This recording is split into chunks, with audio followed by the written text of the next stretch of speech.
They thought they were in love, both of them, with the same woman. Neither knew about the other. She told one he was her escape, told the other he was her safety. And for a while she juggled them perfectly, until one of them noticed something strange, a blinking light inside her bedroom mirror. What started as suspicion spiraled into a horrifying truth. They weren't just being lied to, they were being recorded. Secret cameras, intimate moments, and worst of all, they were being uploaded. Not for blackmail, not for art, but for profit. This wasn't a love triangle, it was a trap. One she'd engineered with terrifying precision. So if you think you've heard it all, you haven't. Hit follow on your favorite platform and leave us a comment, because the next story might just change the way you see everything. Don't miss a single twisted turn. Chapter 1. 2 Men, 1 Lie. Danny. He met her at a farmer's market. Of all places, the kind of meet cute he thought only happened in movies. She was comparing heirloom tomatoes, holding one up to the sun, the way a jeweler might inspect a diamond. Danny reached for the same one she'd just examined. Their hands brushed. She laughed. "It's yours, but it's overripe." He didn't know it then, but that single moment was the beginning of something twisted. Her name was Lila. Dark hair with auburn streaks when the light hit just right. Green eyes with flecks of gold that caught your attention and held it too long. She dressed like a woman who wasn't trying to impress anyone, and somehow impressed everyone. They got coffee afterward, then dinner the next week. And by the third weekend, Danny was sleeping over in her downtown loft, which always smelled like eucalyptus and something floral he couldn't place. But she never let him stay past noon on Sundays. "I need that time for me," she'd say, playfully kissing his cheek. Girl rituals, bubble baths, tarot, stuff you wouldn't understand. Danny never pressed her. Maybe that was his first mistake. Julian. Julian thought he was saving her. She was standing outside a dive bar near Eastwood Avenue, shivering in a leather jacket that was clearly more style than insulation. He offered her a ride after she got into a shouting match with some guy. A bartender, he thought. Lila didn't talk. Eyes were sharp, calculating. "So you finally found out," he said flatly. "Took you long enough." Julian leaned forward. "Why contact us now?" "Because you have something I need," Eli replied. "Proof. She wiped me clean.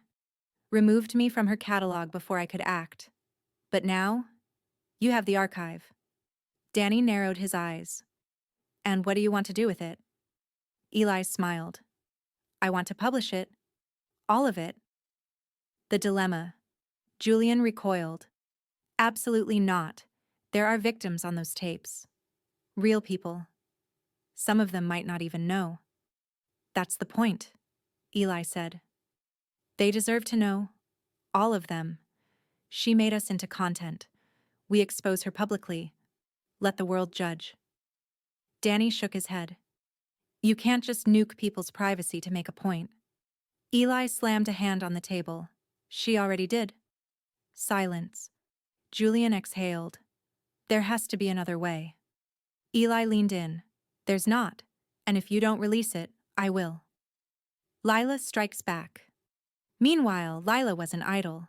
Her legal team, anonymous, off the books, well paid, was already spinning a narrative. If the leaks went public, she'd frame herself as the victim of revenge porn. A woman manipulated by multiple lovers, now being targeted. Her publicist had pre-drafted statements. Blog ready. The narrative was already writing itself. And then something happened she didn't expect. One of her old investors called. A man from her early days, who'd helped fund the tech behind her hidden server. "I received something," he said. "From someone named Ramos. He says your project is compromised." Lila went still. "Where is he now?" "Don't know. But you better fix this, Lila. Fast." Danny's idea back at Julian's loft, Danny paced. "We're stuck." Eli wants full exposure, Lila's prepping a counterattack, and we're in the middle. Julian nodded. We need a way to stop Eli without helping Lila. Danny stared at the whiteboard where they'd been mapping her operation, then pointed. What if we go to the other victims? Julian blinked. What? We find them, the men in the footage. We let them decide, one by one. We give them a choice. Stay quiet, go public, or sue. Julian smiled slowly. A consent campaign. Danny nodded. Exactly. Turn her own game against her. Let the victims choose how it ends. The first conversation, his name, was Anthony, a banker, mid-30s, polished, professional. He didn't take the news well. Julian and Danny met him in a parking lot near his office, showed him the file, the footage, the context. Anthony went pale. She said it was just us, that she didn't want anyone to know we were together. Julian offered a hand. You're not alone. Anthony pulled away. I can't have this getting out. I have a family, a wife. Danny winced. We understand. We won't share your file. But, Anthony said carefully, if someone else does? He didn't finish the sentence. Eli makes his move. Eli wasn't waiting. He launched a private site, a mirrored countdown page.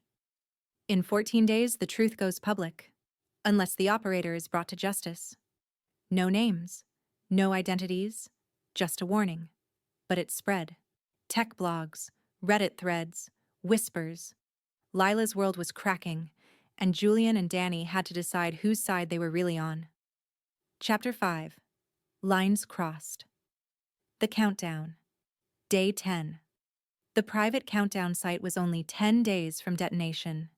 Every few hours, Eli updated the teaser page with new, cryptic quotes, lines taken directly from Lila's hidden camera audio, recorded confessions, emotional manipulation, and worse. One entry read, "He thinks he's in control. He doesn't realize I'm filming his soul." No context, no names. But for those who knew, it was enough. Lila on edge. Lila was no longer calm. She paced her apartment like a cornered animal. The servers were still frozen, her backup funds locked in cold wallets.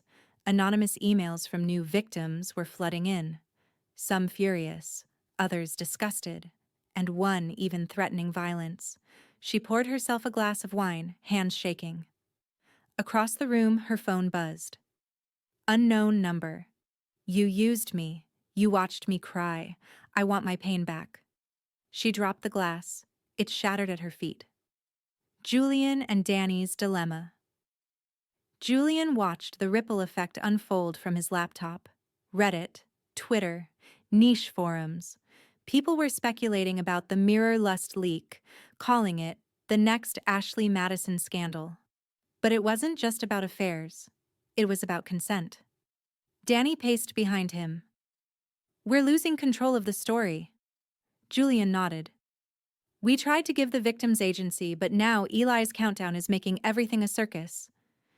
Danny rubbed his face. What if we go public ourselves? Get ahead of the story. Julian looked up.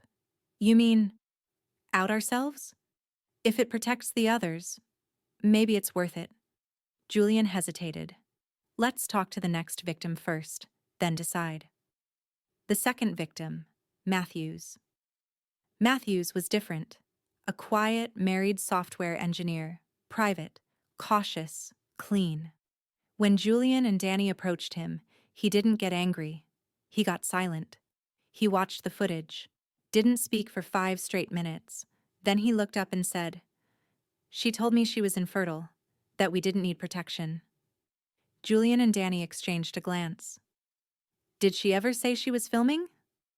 Matthews shook his head slowly. She said she wanted to remember me, that I was her reset. Danny leaned in. Do you want to come forward? Matthews hesitated. Then, no, but I want her stopped. Elle's discovery. Elle, still assisting behind the scenes, finally cracked one of Lila's final active payment trails.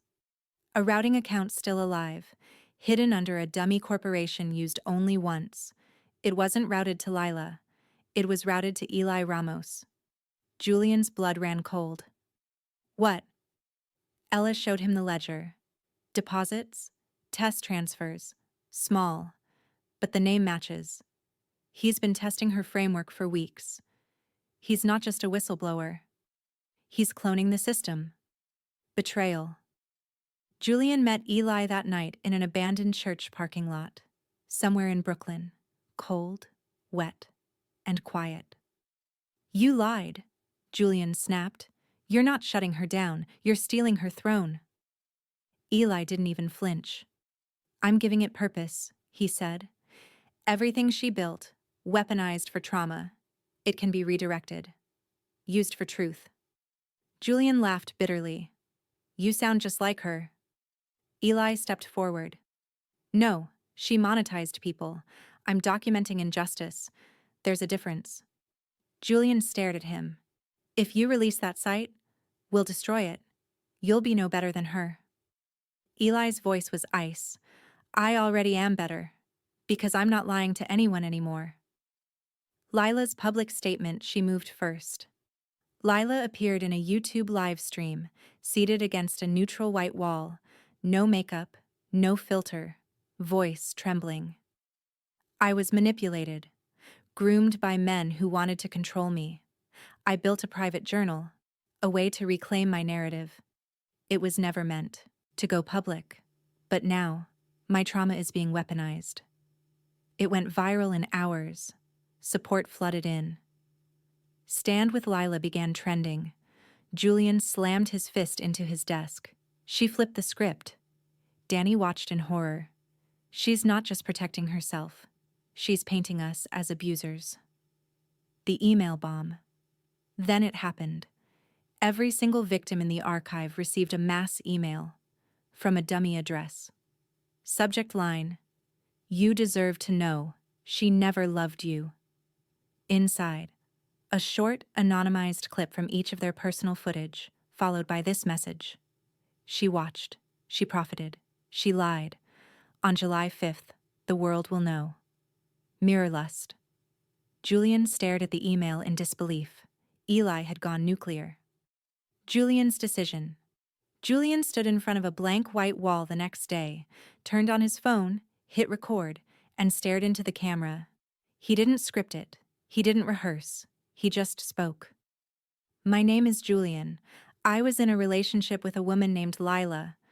She recorded me without my consent. She uploaded the footage for strangers to watch. I didn't know. I was in love.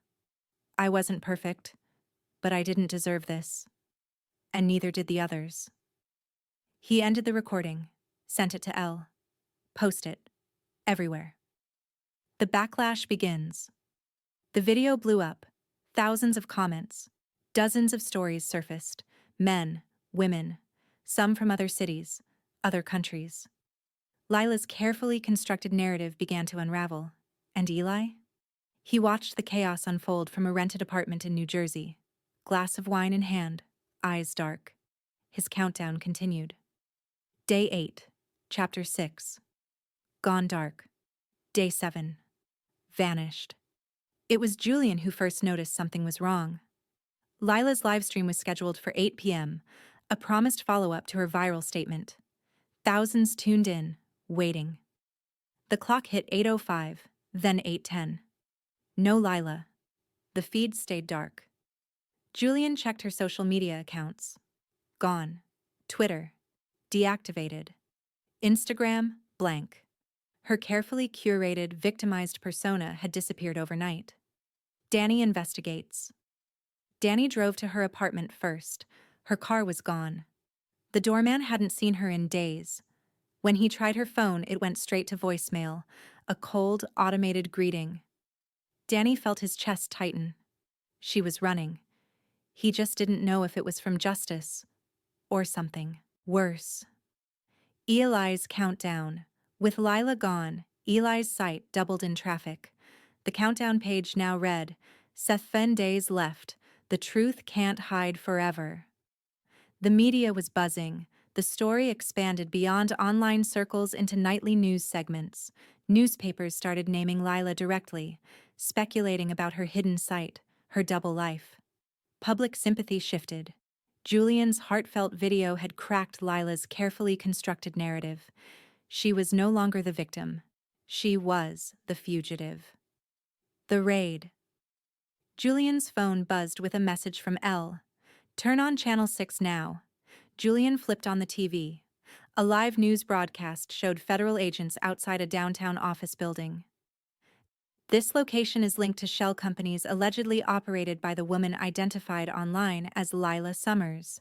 Authorities have not yet commented publicly. Julian watched in stunned silence as computers, servers, and boxes of documents were carried out by uniformed agents. Ella's next message. It's over for her. But Julian wasn't so sure. The storage unit. Danny remembered something crucial. Lila had mentioned a storage unit once, offhandedly, during their first few dates. "Just stuff from my old life," she'd said. He called Julian, explaining quickly. They drove across town, tension filling the car. When they reached the storage facility, they found the unit padlocked, but Danny still had a spare key, something he'd once considered sentimental. The door rolled up, revealing neatly stacked boxes and file cabinets. A laptop sat on a small desk, charging. Danny opened it, encrypted, locked tight. "Elle," Julian muttered. "We need her again." Elle's revelation. Elle arrived within the hour. It took her only minutes to bypass the encryption. What she uncovered made Julian's heart stop. Folders labeled by year, by month, names, addresses, financial statements, contact lists for influential clients, people who had paid thousands for private footage, bespoke voyeuristic content. This wasn't a solo operation, Ella whispered. She had investors, powerful people. Julian swallowed hard. This isn't over. It's deeper than we thought. Danny shook his head. Where is she now? Ella clicked on a single recent file labeled simply, Exit Strategy. It detailed a plan, new passports, offshore accounts, travel, routes. She was gone. Leela's new life. Meanwhile, thousands of miles away, Lila stepped off a small plane, hair dyed blonde, sunglasses hiding her face. The coastal town was quiet, peaceful, anonymous. She checked into a small hotel, unpacked the minimal luggage she carried, and lay on the bed. For the first time in years, she was invisible. Yet something felt wrong. She'd always loved being unseen, watching others without being watched. But now she felt trapped by anonymity, caged by silence. Her phone buzzed, a text from an unknown number. "You thought you could outrun us. You can't." She went rigid. Eli had found her. The leak. That night, Eli's countdown page glitched, briefly disappearing before reloading with new content. Julian's phone erupted with notifications. Ella's voice shook when she called him. He released it all. What? The archives. Every file. Every victim. He didn't wait. Julian stared in disbelief at his laptop screen. It was chaos. Thousands of private moments, vulnerable lives, laid bare for everyone to see. No censorship, no warnings. Danny appeared in the doorway, pale. Did he just... Julian nodded. He burned the world down. Backlash. Eli's reckless decision ignited outrage. Lawyers mobilized. Victims, traumatized anew, banded together for lawsuits against Eli, against Lila, against everyone. Journalists labeled it the greatest privacy scandal of the decade. Eli's site was forced offline in hours, but mirrors popped up constantly, unstoppable digital wildfire. And Lila? She watched it unfold from afar, tears streaming silently down her face. She hadn't intended for this. Not this kind of mass exposure. Her private empire of control had imploded spectacularly. For the first time, Lila felt true fear. The hunt authorities scrambled, desperate for someone to blame. Eli disappeared into the dark web, leaving only cryptic messages behind. Julian and Danny voluntarily gave statements, their footage already public. They became reluctant spokespeople, faces of the scandal's human toll. But everyone wanted Lila. Interpol issued a red notice. Her face, her real face, appeared everywhere, no longer hidden behind masks of charm or victimhood. Yet she stayed invisible. And slowly, the news cycle turned. But Julian and Danny never stopped. Looking. A final message. Exactly 1 week after she vanished, Julian's phone buzzed again. A familiar, unknown number. "Tell Danny I'm sorry. Tell yourself I loved you. You'll never find me. L." Julian's heart sank. Danny read the message and closed his eyes. "She's still playing," Danny whispered bitterly. "Still manipulating." Julian shook his head. "No. She's lost. And she knows it." Eli's finale. Meanwhile, Eli sat alone in a dimly lit internet cafe in a nondescript city. He watched news clips playing on his screen. Faces of victims, angry interviews, outrage, and sorrow. A chat window popped up. Did it feel good? Burning her down? Eli typed slowly. "No, because she's still out there." The reply appeared instantly. "Then let's finish it." Eli's pulse quickened. "Who are you?" A single word appeared. "Matthews." Eli exhaled sharply. The hunt wasn't over yet. Chapter 7. Endgame. Julian's confession. Julian stood in the center of his now empty apartment. His furniture was packed away, boxes stacked neatly against the walls. He'd decided to move, maybe start fresh in a city where no one recognized him from the scandal. Before leaving, he switched on a small camera, this time by choice. "I don't know who'll see this," he said softly. "Maybe no one, but I have to speak." He paused, gathering strength. "I never asked for this. Neither did Danny or any of the others. But we're not just victims. We let ourselves get lost in someone who fed on our secrets. And Eli, he thought revenge was justice, but all he did was spread the pain further." He hesitated, voice shaking slightly. "If there's any justice, it's not in revenge, it's in taking back control. And I'm choosing to let go." He switched the camera off. He took a deep breath and left, locking the door behind him. Danny's peace. Danny walked along the shoreline, the rhythmic waves calming him. He'd returned home to visit family, stepping away from the scandal's shadow. He felt free for the first time in months. His phone vibrated, breaking the quiet. Unknown number. "Can we talk?" L. Danny stared at the screen for a long time. Then, he deleted the message and blocked the number. It felt good. It felt final. Eli's last move. Eli met Matthews at an abandoned warehouse outside the city. The air smelled of rust and dust.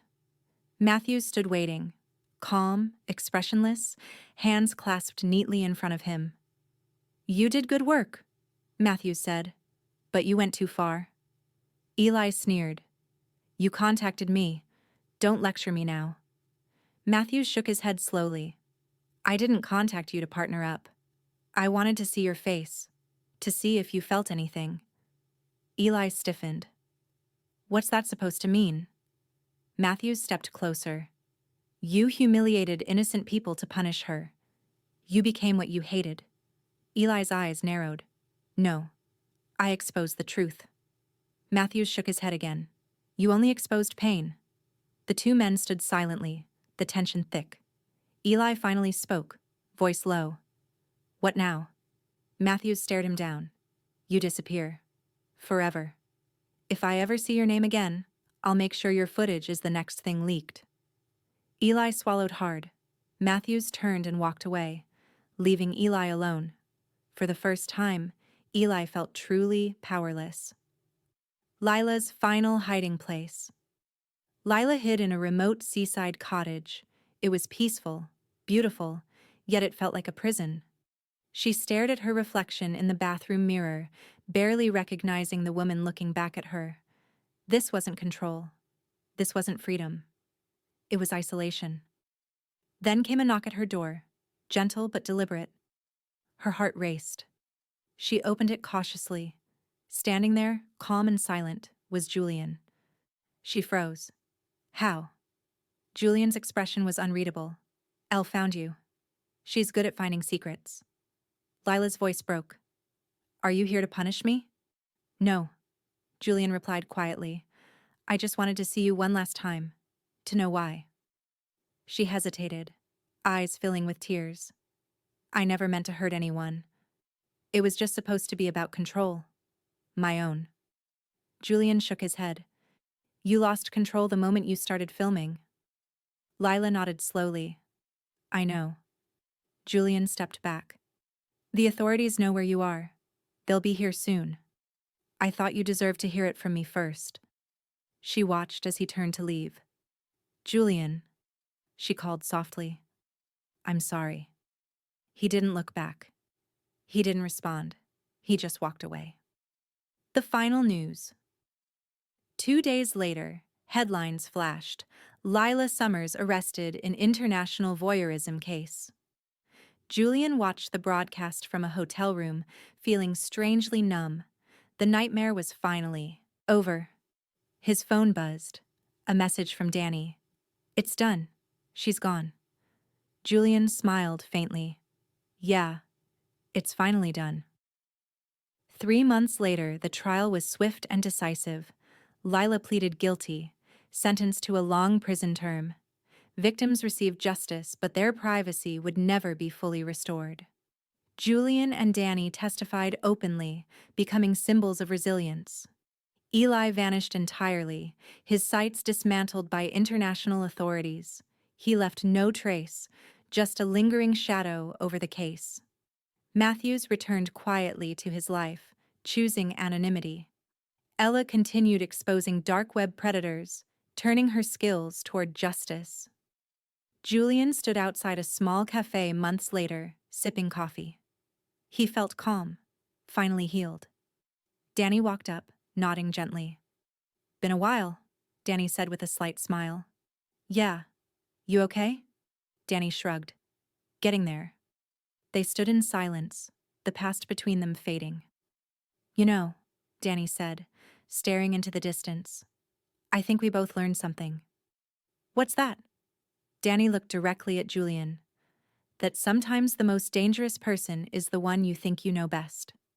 Julian smiled faintly, nodding in agreement. They parted ways, each walking into the future lighter than before. Much that first drive. She just stared out the window and quietly asked to go to the pier. They sat in his car for nearly an hour. She cried without sobbing, just tears and silence. When she finally turned to him, she asked, Do you believe people can be cursed by the people they love? Julian told her no. That love was healing, not poison. She kissed him that night. It was fast. Too fast. But he didn't care. Because when Lila looked at you, it felt like you were the only person in the universe who mattered. He told her she could stay with him any time. Sometimes she did. Sometimes she vanished for days, then reappeared with no explanation. He never questioned her. Maybe that was his first mistake. Lila. They were both exactly what she needed. Danny was grounded, predictable. He cooked. He asked about her day. He even brought her flowers once, unironically. Julian was chaos, passion. He made her forget she ever had a past, let alone a plan. Neither man knew the other existed, and that was the way she wanted it. Lila didn't lie because she had to. She lied because she could. Because she liked watching men unravel slowly, especially when they thought they were in control. But there was something different this time, with both of them. They weren't like the others. They were careful, too observant. And observant men always found the truth eventually. So she adjusted. She gave Danny the domestic girlfriend version. Sweet, soft-spoken, nurturing. He thought she wanted a future. She gave Julian the damaged goddess, broken but beautiful, craving rescue. He thought he was her savior. Neither of them knew that Lila had cameras, hidden ones, some in lamps, one in a ceiling fan. And the most discreet, the two-way mirror in her bedroom, where all her soul-bearing took place. She wasn't selling the footage. Not yet. But it was stored, cataloged, archived. Her plan was bigger than sex, bigger than love. It was about control. And soon, monetization. The discovery. It was Danny who first noticed the blinking light. He was brushing his teeth when the bathroom light flickered. Something it had done a few times. But this time, he saw the faint red reflection in the corner of the mirror. He leaned in. Nothing was there. He turned off the light. Still nothing. But when he looked behind the mirror, just curiosity, he found a strange wire leading into the drywall. His gut said to ignore it, but he didn't. The next day, while Lila was at a yoga retreat, he brought over a tech-savvy friend to help him discreetly check the place. What they found wasn't just one hidden camera, it was 5. Worse?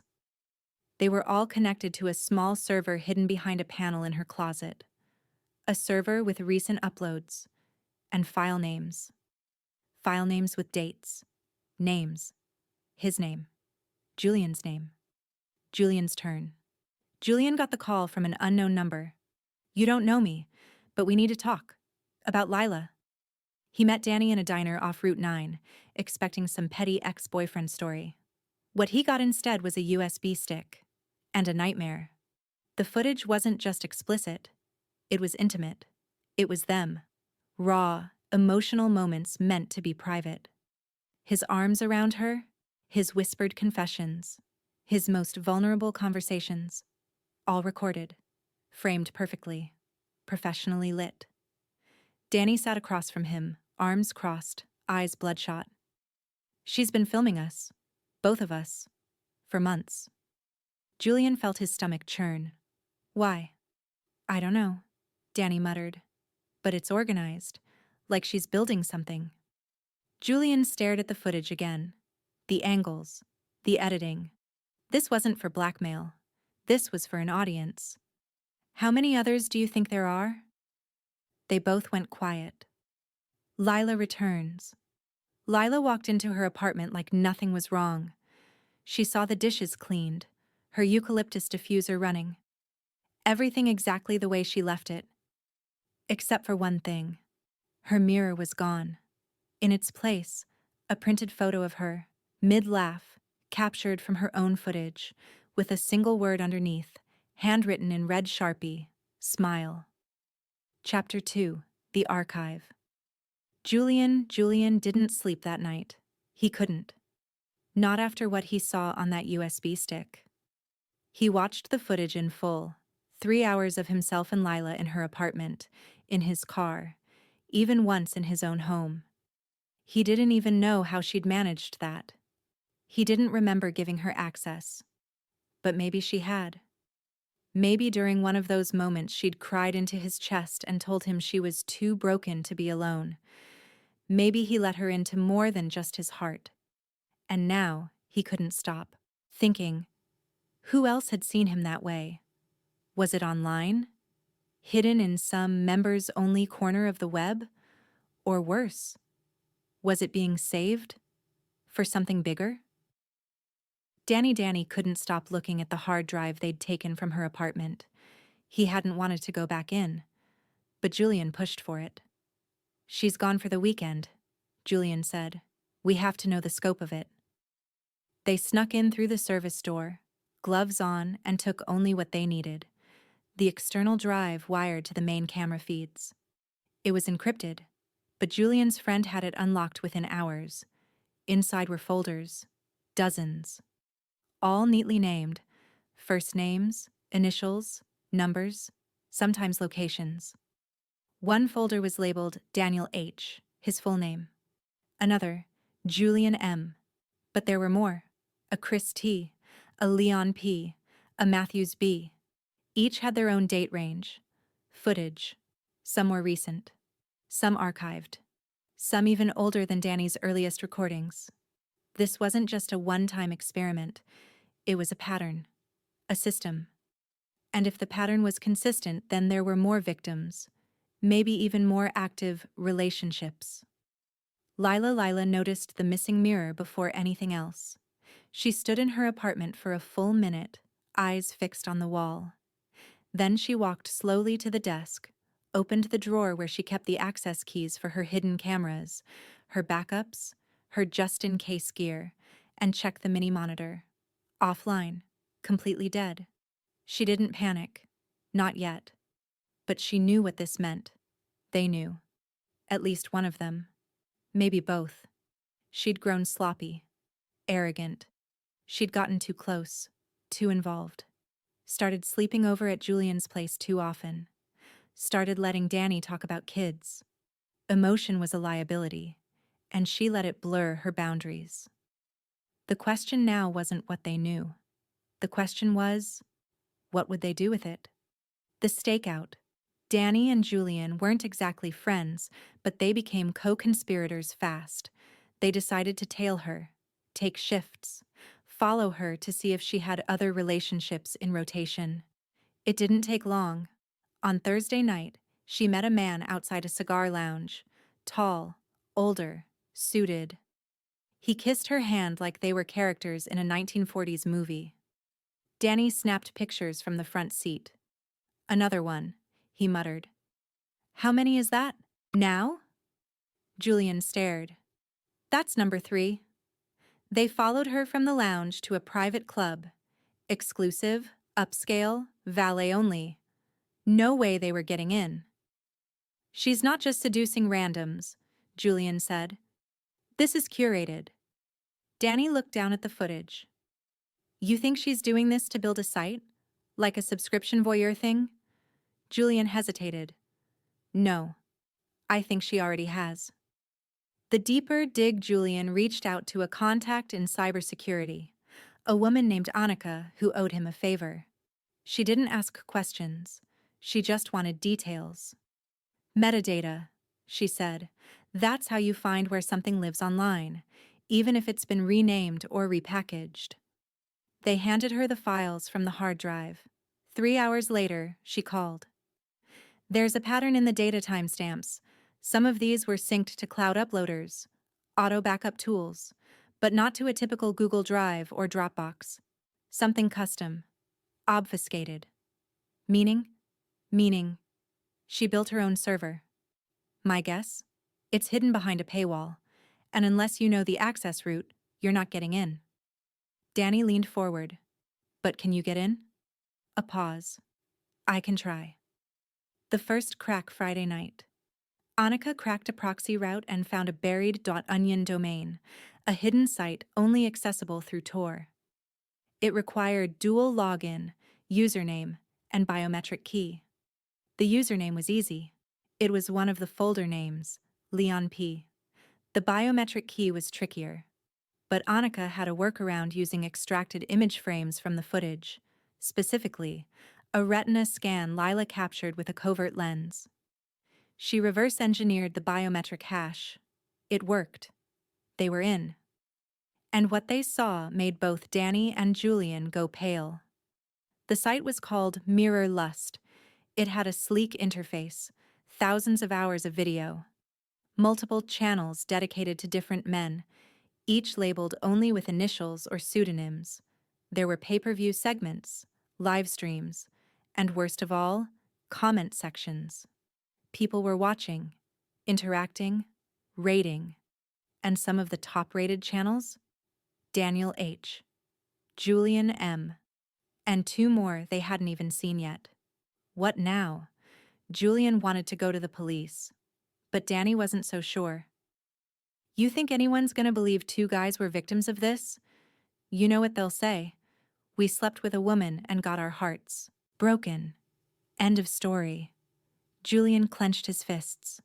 She broke laws, Danny. She filmed us without consent. Distributed it. And how do we prove it wasn't consensual? Danny sighed. She's smart. She'll have plausible deniability. You know how these things go, he said, she said, and we come out looking like pervs who got caught. Julian stood. Then we don't go to the cops. Danny frowned. What do you mean? Julian's voice was low, cold. We shut it down ourselves. Lila's next move. Lila knew they were coming for her. She cleaned the apartment that night.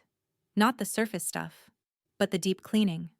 Drives, logs, scrubbed metadata, erased backups. She'd been here before. Close calls, angry exes, people who thought they could ruin her. She always won. Because she never left evidence. Except this time. She had. Because this time, she liked them. She didn't know which one. Or maybe both. Maybe that was the real mistake.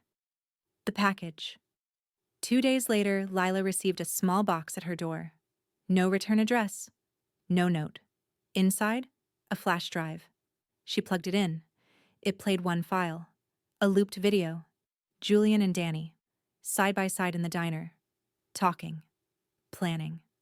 Then a message appeared across the screen. We know. Shut it down. Or we go public. She sat back in her chair. And smiled. Chapter 3. The confrontation. Lila. She didn't flinch. Watching the diner footage loop on her screen, Lila leaned back in her chair, perfectly calm. She'd expected this. The moment Julian and Danny met, everything changed.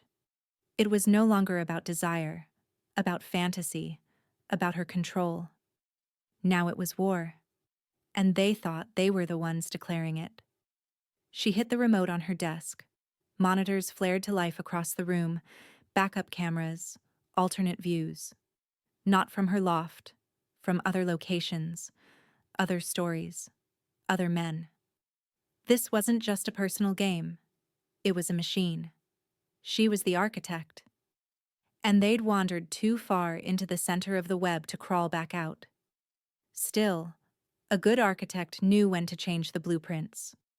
Danny stood in front of his mirror, jaw clenched, shirt half buttoned. He'd lost sleep, lost focus. Work had become impossible. He couldn't sit through meetings without wondering which moments had been stolen, how many co-workers might have seen him online, and never said a word. Julian said they should scare her, shake her, show her they knew. But Danny wasn't convinced it would work. We need to expose her, he told Julian on the phone. Publicly, not just to her. To the people she's manipulating now. Julian exhaled on the other end. You sure that won't blow back on us? Danny looked in the mirror again, as if trying to recognize himself. I don't care anymore. Julian had another plan. He'd started seeing someone new. A woman named Elle. They met at a tech seminar weeks ago, before he knew anything was wrong. She was sharp. Too sharp. She noticed the change in him immediately. You're hiding something, she told him over drinks. I like secrets, but I like truth better. He told her everything. Ella didn't flinch. She leaned in. You want her site gone? Yes. I can get in, but I need more access. You still have the hard drive? Julian nodded. Good. If I can map her server fingerprints, I can trace her payment processors. You cut the money, the site dies. Julian smiled for the first time in days, but something in Ella's eyes made him pause. She wasn't doing this out of justice. She was doing it for the thrill. The invitation. Lila sent them both a message, printed, delivered by courier, no return address, just a time, date, and location. Come alone. One of you lies, one of you watches, but both of you play. No signature. Julian wanted to ignore it. Danny didn't. She's giving us an opening, a chance to face her, take it. Or she's setting us up. Danny shrugged. She already did that once. The meeting, they arrived 5 minutes apart. An upscale hotel downtown, top floor, private suite. Lila was waiting by the window, Black dress, hair pinned, no makeup, or maybe too much to tell. She looked radiant and dangerous. Julian spoke first. "You really are insane." She smiled faintly. That's a word men use when a woman stops performing for their comfort. Danny stepped forward. "This isn't a performance anymore. You broke laws. People are watching you. And we're not the only ones." Lila didn't react. "You think you're exposing me?" she said softly. "You've already been exposed. I just gave it a stage." "You profited off us," Julian growled. "And you enjoyed every minute of it," she snapped. "You think I faked the passion? The tears?" "No. But I controlled it. Because control is the only safety I've ever had." She walked to the table and placed something down. 2 envelopes. "One for each of you. Inside are non-disclosure agreements. Signed, you walk away with everything wiped. Your footage erased. I lose profit. You get peace." "And if we don't?" Danny asked. Lila's voice dropped to a whisper. "Then we all burn. Together." Danny's dilemma. Danny stared at the envelope in his hands that night. He opened it. Inside was more than a contract. There were photos. Of him. Not the kind from her sight, but real moments. Him asleep. Him laughing. Him vulnerable. Some with Lila. Some without. Attached was a note. "You were the only one I didn't record for money." He didn't know whether to be flattered or disturbed. Maybe both. Julian digs deeper. Julian didn't open his envelope. Instead, he met with Elle again. This time, she had results. Lila's using a third-party shell based in Estonia, but the IP logins for the admin dashboard route back to a single laptop here. One you described from her apartment. "Can we kill the site?" Ella shook her head. "Not without access to her primary wallet. She stores funds in crypto, but withdrawals route through fiat banks. If I had her phone..." Julian blinked. "I can get it." The trap. Julian told Lila he wanted to talk. Alone. No threats. Just clarity. She agreed. They met at a rooftop garden bar. Quiet. Public. Elegant. Exactly her vibe. Julian was smooth. Remorseful. Vulnerable. "I shouldn't have gone behind your back," he said. "I miss the connection. The real one." Lila studied him for a long moment. "Is that what this is? A confession?" "No," he whispered. "It's a goodbye." He leaned in, kissed her, and in that instant, palmed her phone from her coat pocket. He walked away. 10 minutes later, Elle was in possession of everything. The upload. Lila knew the second she felt the weight missing from her jacket. By then, it was too late. The site began glitching within the hour. Redirects broke. Payment processors returned errors. Admin login triggered lockouts. She ran to her loft. The drives were gone. Even her backups. Wiped. Julian and Danny had taken it all. But they hadn't just destroyed the site. They'd made a copy. And someone else now had it. Chapter 4. The Ghost File. 4 years earlier. The camera caught everything. The flick of a light switch. The way he undressed nervously, eyes darting around the room like he knew something was off. The awkward smile, the whispered compliments. The moment he told her he loved her, and she didn't say it back. That was the last footage saved in the folder labeled Eramos Closed.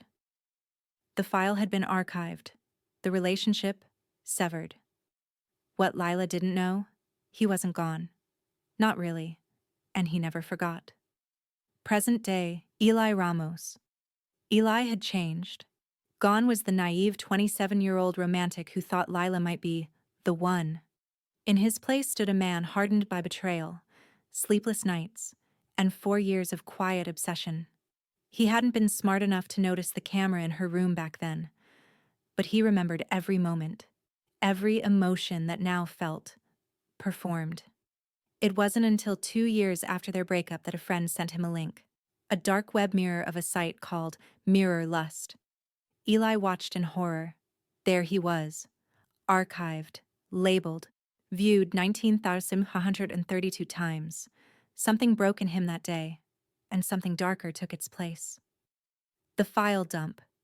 When Julian and Danny copied the contents of Lila's drives, they didn't just keep them for leverage. They uploaded them to a secure link on a whistleblower's cloud. And somehow, Eli found it. He'd been tracking everything about Lila for years, her aliases, shell companies, known associates. And now he had the full blueprint of her empire. But revenge alone wasn't enough. He wanted justice, and he wasn't afraid to break the law to get it. The unexpected call. Danny was at the gym when his phone buzzed. Unknown number. Text only. I'm not part of your little triangle, I came first. Check your inbox. ER. Attached. A download link and a video clip. Danny hesitated, then clicked. The footage was older. Lower resolution. A younger Lila. A different apartment. But the style was unmistakable. The clip ended with Lila looking directly into the camera and saying, "He doesn't know yet, but I think this one might break." Danny felt cold. Julian's interrogation. They met Eli at a bookstore cafe in the suburbs. Neutral ground. No signals. No surveillance. Eli wore a beanie low over his face, but his